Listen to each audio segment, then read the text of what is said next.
La nuit du 21 décembre. Il y a fort longtemps, dans une forêt d'Alaska, près de Skagway, vivait une famille qui avait choisi de vivre recluse de toute forme de civilisation. Personne ne venait les déranger et surtout n'osait s'approcher de ce chalet qui ressemblait davantage à un abri de chasse. D'après le maire du village, M. Darko, on ne les voyait jamais sortir de cette forêt. Certaines rumeurs couraient que le soir du 21 décembre après minuit, on y entendait des bruits terrifiants à vous glacer le sang. Aucun habitant ne savait ce qui se passait réellement et n'osait s'y aventurer. Enfin, que dis-je ? 5 ans plus tôt, il y avait bien un villageois, Georges, la cinquantaine, mais il n'était jamais revenu. Avait-il rencontré un ours, un loup, un tueur, ou tout simplement mort de froid ? Il était connu pour ne pas siroter que de la tisane, d'après ses amis du bar, tous plus innocents les uns que les autres. L'affaire avait été classée sans suite après plusieurs jours de battue. Une nuit d'hiver, lorsque la neige tombait sans relâche, une jeune fille nommée Enuka, habitante du village et remplie d'espièglerie, n'avait qu'une envie, espionner cette famille. Du haut de ses 17 ans, elle était d'une beauté à vous couper le souffle. Élancée, brune avec les yeux noisettes, elle faisait craquer tous les garçons de sa classe. Elle n'avait aucun défaut, si ce n'est sa curiosité mal placée. Monsieur Darko l'avait mise dans sa poche, car elle connaissait les secrets et les travers de tout le monde. Elle était très utile pour soudoyer les habitants, en échange de son silence s'ils votaient pour lui. Enuka voyait encore plus d'avantages, car elle pouvait avoir la clé de la bibliothèque et s'y rendre après la fermeture. C'était une mordue de littérature. Ses parents, qui n'étaient pas argenteux, ne pouvaient se permettre de lui acheter des livres, ni même de lui payer une adhésion. C'était donc ce fameux soir du 21 décembre qu'Enuka avait choisi de se rendre dans la forêt. Elle n'était pas du tout peureuse et voulait en même temps percer le mystère de ce jour tant redouté à Skagway. D'autant plus que M. Darko l'avait encouragée sur cette voie. En chemin, la neige était si forte qu'elle devait baisser la tête pour ne pas avoir les flocons dans les yeux. Elle était couverte de la tête aux pieds afin de résister au froid de l'Alaska. Plus elle s'engouffrait dans la forêt, et plus son cœur cognait dans sa poitrine. La neige semblait lui attraper les pieds à chaque enjambée. Pour se donner du courage, elle se répétait « Allez, Enuka, tu y tiens cette clé qui t'ouvre la porte du monde des livres. Et tu veux devenir auteur, alors courage, tu es la meilleure. » Cette phrase l'aida à poursuivre son objectif. La lune était l'unique source de lumière dans cette forêt lugubre. Elle n'avait pas de lampe de poche, car elle devait rester discrète. Au bout d'une demi-heure de marche, elle arriva à quelques mètres du chalet. Pour ne pas se faire repérer, elle s'était cachée derrière un petit abri de bois pour guetter les moindres faits et gestes de la famille. Il devait être aux alentours de 22 heures. En observant à travers la fenêtre, elle vit un feu de cheminée et ses flammes dansaient très lentement. Il faisait tellement froid dehors qu'Enuka essayait d'imaginer sa chaleur. De l'endroit où elle était, elle aperçut un canapé, une table, des chaises. En gros, tout ce qui est de plus banal. Elle crut également distinguer 3 silhouettes, une de taille normale et 2 petites dans le fond de la pièce, mais n'était pas à bonne distance pour scruter correctement. « Je vais attendre encore un peu, mais je ne vois pas bien et n'entends aucun bruit. » Après plus d'1 heure d'observation sans relâche, elle allait rebrousser chemin, n'osant pas attendre minuit, quand un craquement de branches se fit entendre juste derrière elle. La peur lui bloqua la respiration. Son cerveau commença à lui faire penser à des choses horribles. Est-ce un animal ? Un serial killer ? Elle tourna brusquement la tête, mais ne vit rien. Elle recula lentement jusqu'à ce qu'elle se heurte contre un corps. Elle se figea, ne sachant plus quoi faire. C'est au moment où elle allait enfin s'enfuir qu'une main attrapa son épaule. Elle était prête à hurler quand une voix rauque lui dit « Que fais-tu sur ma propriété, petite ?» Elle n'arrivait pas à bien distinguer cet homme, mais il paraissait très grand. C'est seulement au bout de quelques secondes qu'elle réussit à le voir grâce à la lueur de la lune. Il était brun et barbu. Son regard vert menaçant était braqué sur elle et il attendait sa réponse. Elle lui dit en balbutiant « Je suis désolée, monsieur. Je voulais savoir qui vous étiez. »« Ah ah, qui je suis ? Est-ce la seule vraie raison ? N'y en a-t-il pas une autre ? Non, je vous le jure. On ne t'a jamais dit que la curiosité est un vilain défaut ? » Elle ne broncha pas. Et l'homme, voyant la jeune fille tétanisée, reprit d'un ton plus bas. « Tu es consciente du danger qui rôde ici. Bon, entre, tu seras plus en sécurité chez nous. Pour ton information, je m'appelle Owen. » À l'intérieur de la maison, une vague de chaleur envahit Enuka. Il lui fait signe de s'asseoir et lui apporta un chocolat chaud. Son angoisse commença à se dissiper. Leurs enfants, Emile l'aîné et Josh le dernier, étaient là également sur le canapé. Ils avaient fait sa connaissance et étaient heureux de rencontrer une personne extérieure à leur solitude. Car malheureusement, ils n'avaient pas d'amis. Ils discutèrent et rirent avec Enuka. Sa femme Johanna rejoignit son mari et fut étonnée de trouver cette jeune fille chez eux. Enuka leur fit le récit du pourquoi elle était venue les espionner. Johanna ne l'interrompit pas, mais elle ne sut quoi répondre tant elle était abasourdie par cette histoire. Owen se tourna d'un air grave vers Enuka et lui dit « Écoute, je ne te félicite pas du pétrin dans lequel tu t'es mise, mais tu vas devoir rester ici. Il est minuit et on ne doit sous aucun prétexte quitter cette maison, tu m'as bien compris ?» Elle acquiesça, mais dans son regard interrogateur, Owen comprit qu'il fallait lui dire davantage, s'il ne voulait pas qu'elle quitte brusquement le chalet. L'homme reprit. « Il y a plusieurs années, nous habitions à Kobok, dans l'ouest du pays. Un 21 décembre, ma femme a accouché de notre deuxième enfant, Josh. Malheureusement, il était mort-né. Une larme roulait le long de sa joue avant de reprendre. Nous étions tellement déchirés par la douleur que nous avions décidé d'effectuer un rituel avec l'aide d'une vieille dame de notre ville, que l'on appelait communément la sorcière. Elle communiquait avec des forces sataniques et était très forte dans son domaine. En tant que parents, nous sommes prêts à tout pour sauver nos enfants.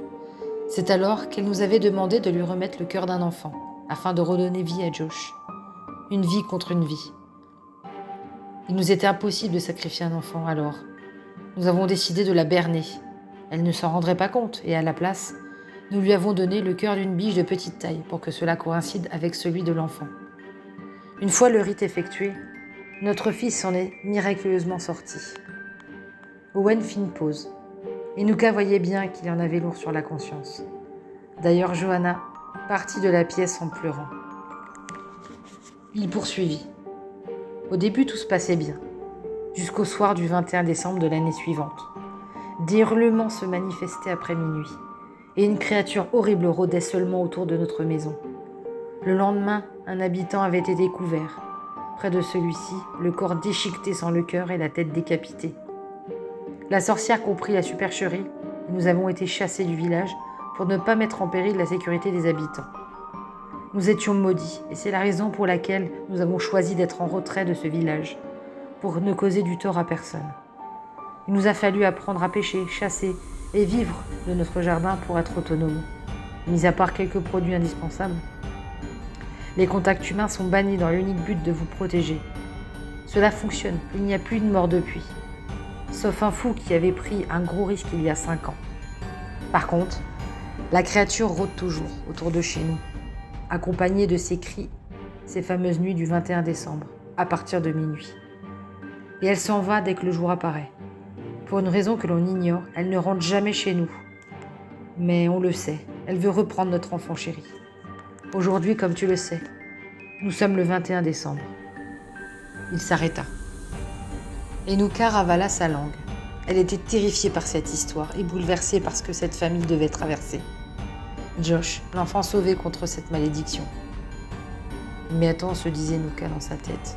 Est-ce vraiment une histoire ? Ou veut-il m'intimider pour se venger de mon intrusion ? Et ses cris, est-ce aussi une supercherie montée de toutes pièces pour effrayer les habitants ? Quant à la mort de George, il a bien dit qu'il avait 5 ans. Au moment où il se posait toutes ces questions, des cris d'effroi résonnèrent dehors près du chalet. Elle s'approcha de la fenêtre et vit une créature la regarder. Elle avoisinait les 3 mètres de haut. Elle avait des yeux brillants, un corps maigre. Son poil était défraîchi et sa peau partait en lambeaux. Son physique s'apparentait à celle d'un loup-garou, mais en plus terrifiant. Il avait de longs membres, des crocs jaunis et des griffes acérées. Elle recula d'un bond, ses jambes s'écroulèrent. Enuka était tétanisée, en comprenant qu'elle serait morte si cet homme n'était pas intervenu quelques instants plus tôt. La bête était venue pour l'enfant. Owen hurla à Johanna. « Chérie, les enfants sont dans leur chambre ?» Johanna répondit aussitôt. Oui, oui, c'est bon, je leur ai bien dit de rester enfermés. La nuit fut perturbante. Les cris du monstre s'étaient arrêtés vers les 2 heures du matin. Inuka n'avait pas fermé l'œil de la nuit.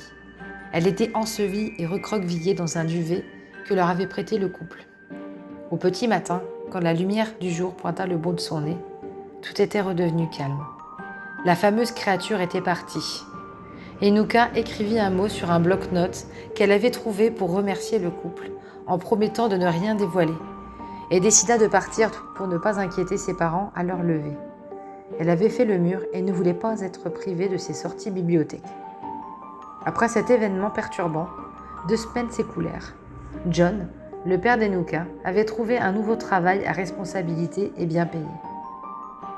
Sachant qu'il sortirait de la pauvreté, cela donna à Inuka la possibilité d'envisager ses études en France.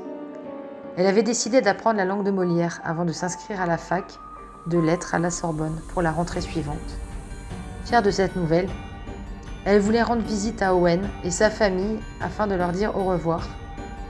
Elle ne souhaitait que leur transmettre un message important, celui de ne pas renoncer aux rencontres humaines, car malgré cette malédiction, ils avaient le droit au bonheur. Après tout, ce sont des personnes formidables.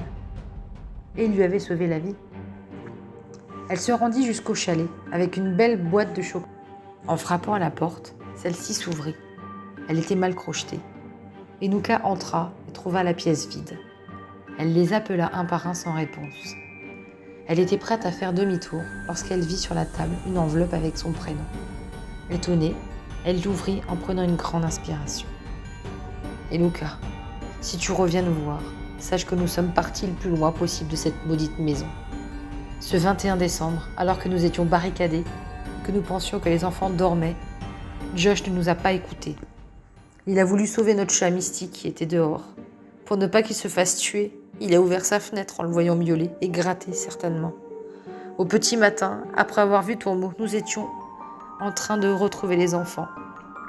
Lorsqu'on a ouvert la porte de sa chambre, c'est avec effroi que nous l'avons trouvé, la tête décapitée et la poitrine ouverte, sans son cœur.